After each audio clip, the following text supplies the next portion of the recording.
Every one of us relates to education in a unique way. But all of us have seen, or will see, the impact of education in their lives. As a child, as a parent, as a citizen interacting with other people whose personality and behavior have been shaped by a certain type of education system. Morning, Anthony. How are you? Are you sure? You don't look right.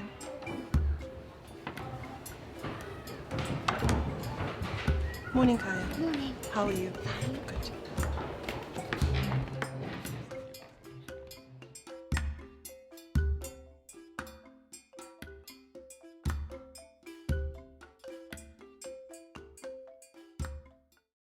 A long time ago, knowledge was brought to the people in a way they could understand it.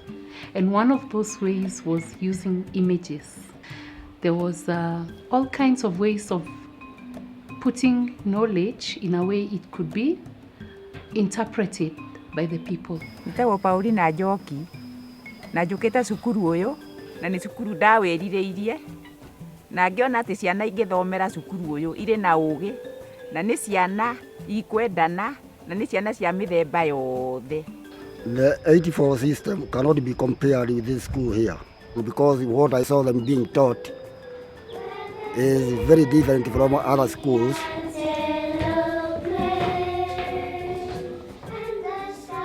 Most of us can remember education as mainly developing the ability of our brain in such a way that we learn to develop one form of intelligence only, whereas the human being has the extraordinary power of developing multiple intelligences.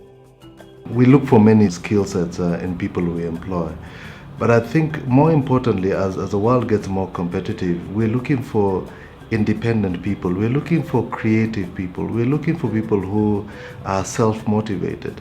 And the world of philosophy and certainly education system produces people who are by nature, self-thinking, self-motivated, creative thinking, and I think the school nurtures that kind of approach to life. So Elliot was at a school where the emphasis was really on drilling, rote learning, and he's only 4, but at the age of 4 he was already telling us he found school boring, that he didn't want to go anymore.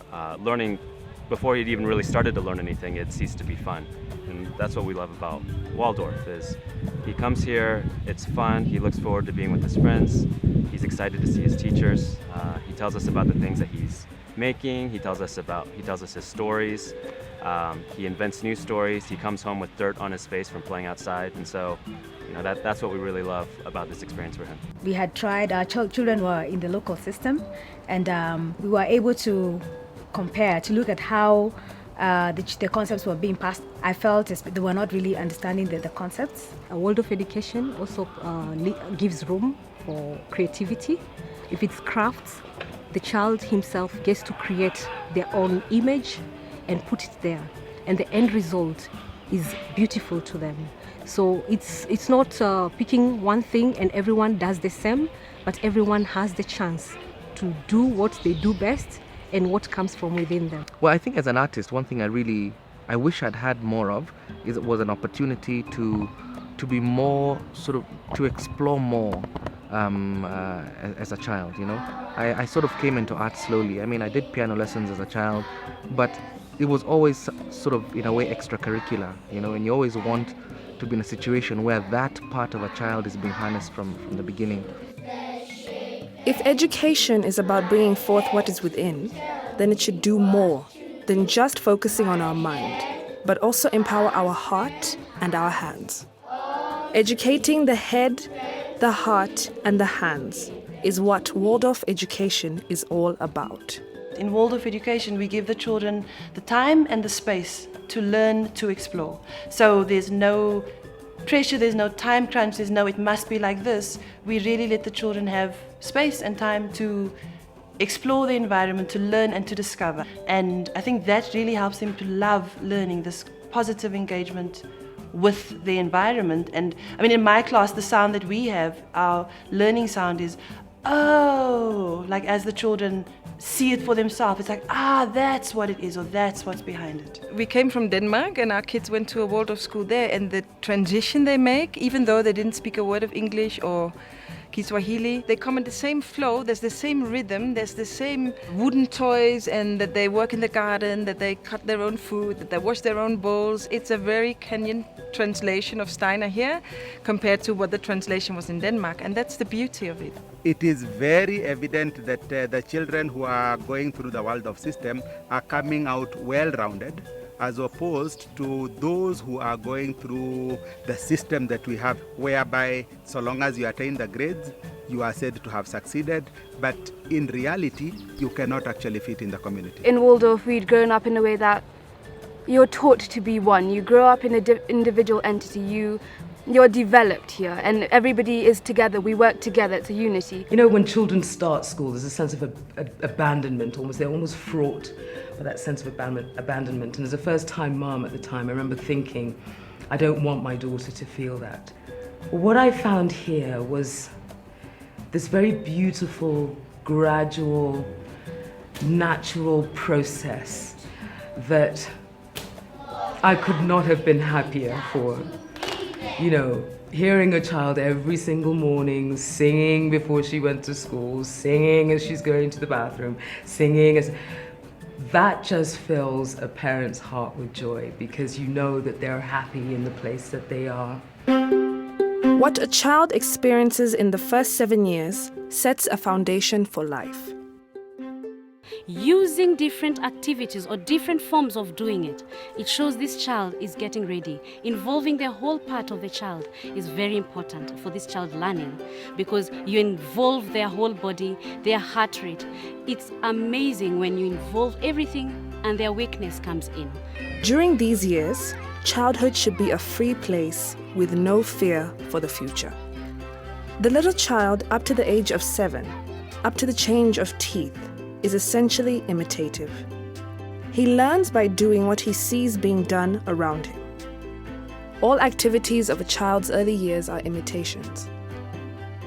Waldorf teachers in the kindergarten work with the young child by creating a warm, beautiful, and loving home-like environment, which provides security and protection, and where things happen in a rhythmic, repetitive manner. When the parents bring the child, we have to find out how did the child sleep? How did the child wake up? What did they have for breakfast? The teacher gets to know what is happening to the child at home, and that way in class it becomes so easy for you because you know a bit of a history about the child. The teacher will use textbooks to gather all the material they need. And then it's up to the teacher to find creative ways of passing this information to the children so that the children never have to look at a finished product, but hear something that's still developing. Bringing it to the child as a whole after working with it inside them. Then the child can learn.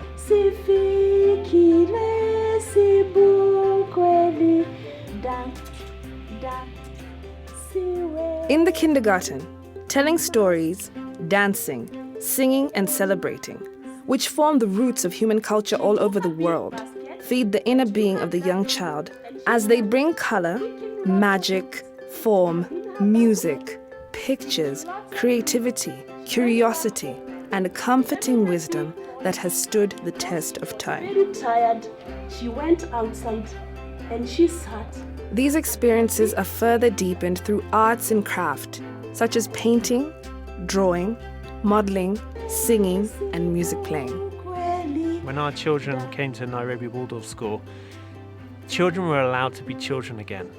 And there was really an emphasis on, in the early years, on children growing into their skin and becoming confident in who they are before they go through this stressful process of learning and structure and maths and numbers, which are very complex ideas for someone at that age. So the home life became so much less stressful, and we could play and get to know each other and, you know, really enjoy the early years of the child's life. When we look at our school, we can see that it's very different than many other schools. It's not full of concrete blocks. The ground is not leveled. It's got this beautiful natural undulation, which is so important for children as they learn to develop the balance, which, you know, also has implications. There's a lot of neuroscience looking at all of these linkages now. This resonates with the children. You go into many classrooms today, And it's quite shocking how plastic and artificial the colors are, how there's just so much overstimulation hanging from ceilings and things like that,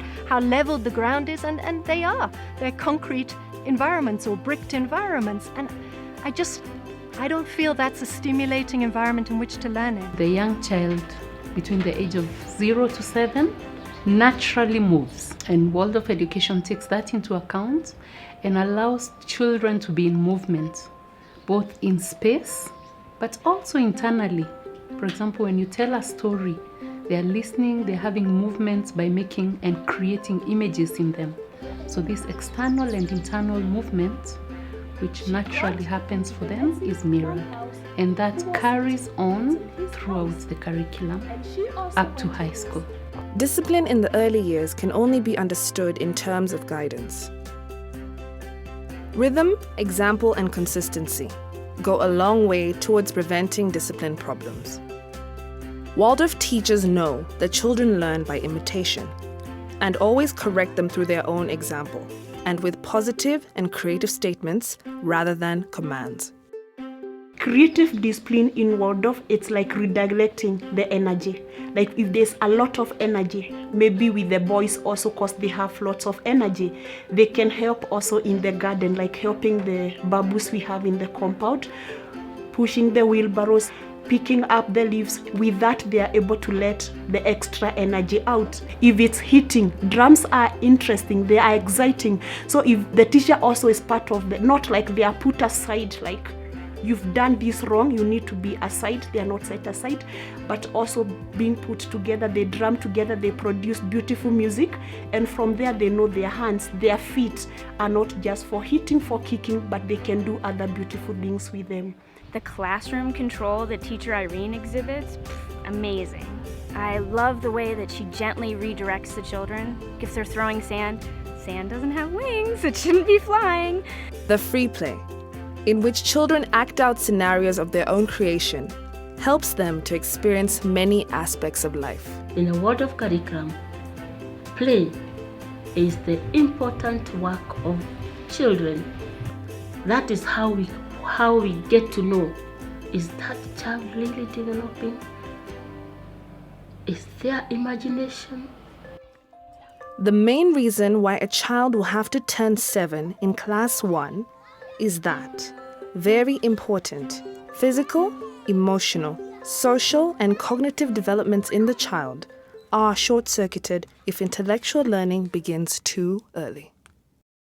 When children leave kindergarten and enter first grade at the age of 6 or 7, they are ready to meet the world through their imagination. During these years, the teacher, who accompanies the child through all 8 grades of elementary school, translates what the child needs to know to the language of imagination. Numbers, letters, science, mathematics, geometry, history are seen and taught through the lens of the child's imagination. As a pediatrician, development is something that we focus on at every office visit. And so I think before they're ready to learn how to do numbers and letters, they really kind of need to figure out who they are, and their coordination needs to develop first, and their social skills need to develop first, and they need to learn how to interact with each other. Then you can add these other things, how to read and how to write and how to do arithmetic, compared to how to interact with other kids, how to play, how to be empathetic. So that's another reason I just love the Waldorf curriculum. Moja. Moja mbili. Moja mbili tatu. Moja mbili tatu nne. Moja mbili tatu nne tano. 2, 3, let's go. 1, 2, 3, 4, 5, 6, 7, 8, 9, 10, 11, 12, 13, 14, 15, 16, 17. Here in Kenya, I think we're very lucky that all the children have access to shambas and farms. So when we get into our shamba at school and they are cutting the soil with their djembe, it's like, oh, okay, so that's why my dad does it, to loosen the soil so that the soil can be aerated and the seeds can grow. That's really key to this enjoyment and love, because it's something that they can connect to. It's something that's real to them. It's something that's alive for them and alive in them. The children engage in a variety of activities that cultivate the imaginative faculties. Drawing, painting, poetry recitation, drama, singing, playing a musical instrument. All subjects including mathematics and grammar, woodwork and knitting, sports and foreign languages, all of which are part of the Waldorf curriculum, are taught imaginatively and artistically as well. C'est monsieur garçon, j'arrive. Je voudrais la carte s'il vous plaît. Oui, and then voilà madame. Now Mother Bird had two young ones. The youngest and one who was slightly older than the youngest. And so Mother Bird left her nest and spread her wings out. And as soon as she had done that, the two young ones followed almost immediately. By now they had learned how to copy Mother Bird. The youngest one would need to flap much quicker. So she would rest and then flap, rest and then flap, rest and then flap. The young one who was older than the youngest one didn't need as much rest as the young one. So what would she do? She would rest, rest and then flap, rest, rest and then flap. The mother, who had been flying for a long, long time, would take longer moments of rest before flapping. So what would she do? She would rest, rest, rest and then flap. Rest, rest, rest and then flap. Now, let's all try and fly like the young bird. Eh? The young bird would fly, rest and then flap. Rest and then flap. Rest and then flap. Rest and then flap. These activities help the children build academic skills slowly, fortified with deep comprehension and understanding. My name is Summer and I made a small ball, but I used to have one the size of this but much bigger. This one is tea cheese. I made two of them. This one had a little bit less stuffing. This one had more stuffing, but one was bigger than the other, so I had to knit another one. So yes, we don't have formal assessments, we don't have written examinations, but the children are under constant, conscious and careful observation by the teacher. So that teacher knows every single child in her class. She knows exactly what each child needs. She knows exactly what each child is able to do. She knows exactly what each child should be pushed to do. And I think that is really why we don't need to do formal tests and assessments, because the teacher is the one who knows these children inside out and who knows what needs to happen. You find that they're very comfortable within themselves, and out there in the corporate world, it can be very cutthroat and people can have their confidence really cut down. So these children grow up very confident. There's a lot of diversity in the school, and because they respect that people are different and everybody is different and they're all as good as everybody else, they tend to get along with any kind of people. So they would work very well out there with a diverse number of people. I think that in many ways, like, our Kenyan curriculum is just so loaded with all these facts, which take the fun out of learning, you know, and then also burden a child with all this information that A, maybe they don't really understand, but B, that they'll never really use in life, you know.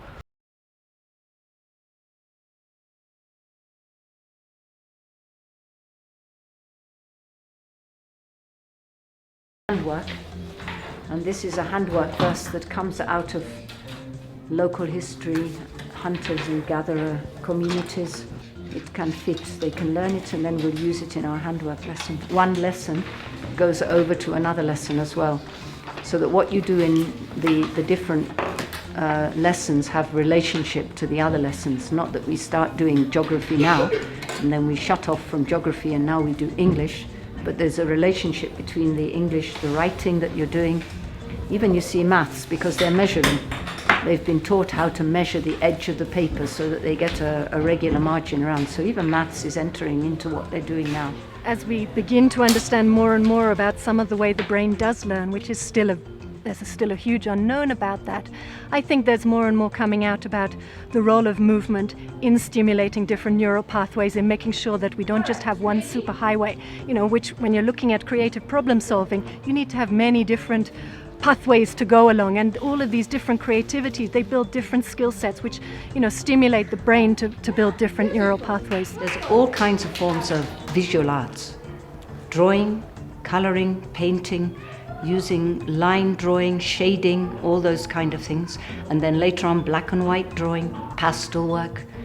Then there is literature and poetry, and the appreciation of poetry, not just reading it and analysing it as is often done in other schools, but actually reading it and learning it, enjoying it, and doing it as a group, making group activities where the whole class is valuing and appreciating the poetry. And then literature, and then of course storytelling, which combines music and art.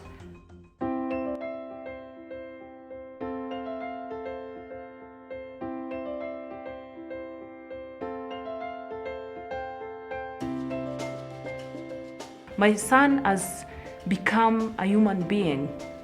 As much as we want A students, as much as we want them to push them to be doctors, the bottom line is that Waldorf has made my child, and together with the teachers, they've helped me mold my child into a human being.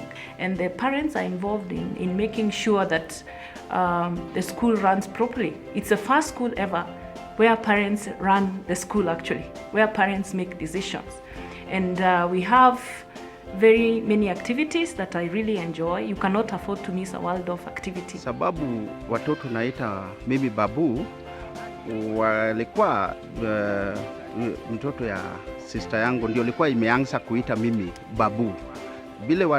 Vile waliita mimi babu, sasa hao watoto kwa shule wakaanza kuita mimi babu.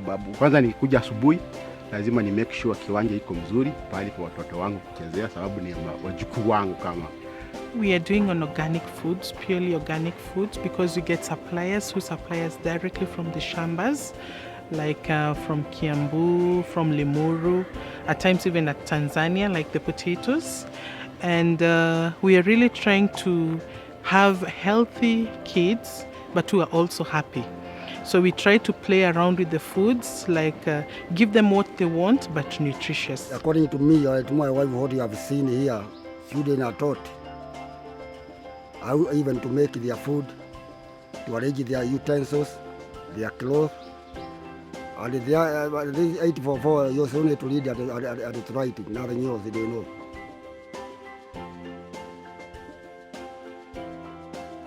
Well, generally the system is very friendly towards the students. The teachers work a lot with the students, so you can really grow as a person from a very young age. I mean, I found when I went away from the school that I had a very different level of maturity compared to the rest of my class. What's interesting and unique about Waldorf education is that for especially the formative years of adolescence for children, they loop with their teachers, so the class sticks together and becomes its own sense of community and ecosystem as they grow up when these children mature. So it is very important that not only for the community but for the children, they see that there's longevity and there's a path and a route through this system all the way to the high school level. Usually what I find in other schools, in other systems, they sort of grow up all together, sort of merge. They don't really know how to distinguish themselves from the others. But here they develop on your individual talents, on who you are, on what you should be in life. They focus on you, not the whole class, not it's you. It's a personal growing up experience. I'm actually quite good at maths, and the teacher here, Mr. Mwai, he was a fantastic teacher. He taught me everything. I loved maths. It was actually one of my favourite subjects while I was at Waldorf. And in fact, I still do love maths at school now. I think going to Waldorf has really given me the chance to appreciate education. For me, when I moved from Waldorf, what was difficult about it was the fact that it was so different. Because I loved Waldorf with everything that I had. I loved Waldorf. I thought it was the best system. I had very good friends here. So it was a bit difficult, but then I managed, because Waldorf teaches you to manage. When you have a situation in front of you that you find difficult, you make it not difficult. You make it how you think it should be. You work through it, you unwind everything so that it's clear. I think once you are with Waldorf, you don't want to go anywhere else. I think once you see the gift that that child receives in kindergarten already, and then gives that gift back to the parents, to the community, to the neighbors, to the fellow children in that class, you can't imagine you would have to pull your child ever out of a Waldorf school. Currently, there is everything up until grade 7 or class 7 in the Nairobi Waldorf School, but that has to continue, and there has to be a secondary school. There even has to be a university for that matter. Because if you want to think of an educational path from kindergarten entry at the age of, let's say, 2, to the end of tertiary education, maybe at 24, you would want this to be Waldorf all the way.